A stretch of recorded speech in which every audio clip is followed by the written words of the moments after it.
शंखमुद्रा.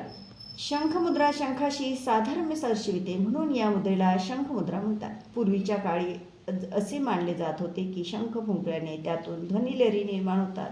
या ध्वनिलहरी दूरपर्यंत पसरतात आणि त्यामुळे वाईट शक्तीचा प्रभाव संपुष्टात येतो. पूजेच्या वेळी जप आणि मंत्रपठण करत असताना ही मुद्रा केली जाते. कृती: डाव्या हाताचा अंगठा उजव्या हाताच्या अंगठ्याच्या तळाशी ठेवा. हाताच्या तळहातातील हा थायरॉइड ग्रंथीचा बिंदू आहे.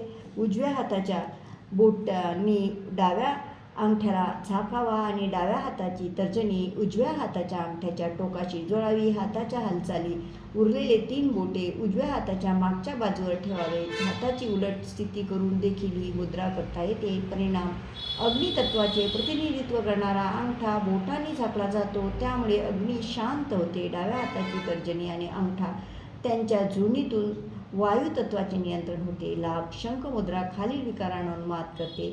शरीरातील तापमानाची कसकस लगेच नियंत्रण करून ताप पळून लावते. शरीरात किंवा शरीराच्या भागात दाह, ॲलर्जी आणि विशेषतः त्वचेवर पुरळ, लाली, स्वरयंत्र आणि घशाची पोकळी यांच्याशी संबंधित तक्रारी, स्थूलता निर्मूलन करते. दुर्बलता, स्नायूचा अर्धांगवात, थायरॉइड ग्रंथीच्या नेमक्या बिंदूवर ही मुद्रा दाब देते, त्यामुळे ग्रंथी प्रवाहित होऊन तिच्या संबंधित आजार दूर होतात, अर्थात लठ्ठपणा नियंत्रित होतो. थायरॉइडची समस्या ठीक होते. नाभी केंद्राला जोडलेल्या 72,000 नाड्या या मुद्रेमुळे शुद्ध होतात, त्यामुळे संपूर्ण शरीर तेजस्वी होते. या मुद्रेमुळे आवाज मधुर आणि सुस्पष्ट होतो. आवाजावर आलेला ताण दूर होतो, त्यामुळे गायक, शिक्षक, डॉक्टर, वकील, नेते मंडळी अशा ज्यांच्या आवाजाशी रोजचा निकटचा संबंध आहे त्यांनी ही मुद्रा दररोज 10 मिनिट नियमित करावी. धूळ आणि धुराळामुळे निर्माण झालेले संसर्गजन्य रोग या मुद्रेमुळे बरे होतात, त्यामुळे घसा स्वच्छ होते आणि त्वचेवरील पुरळ जाते.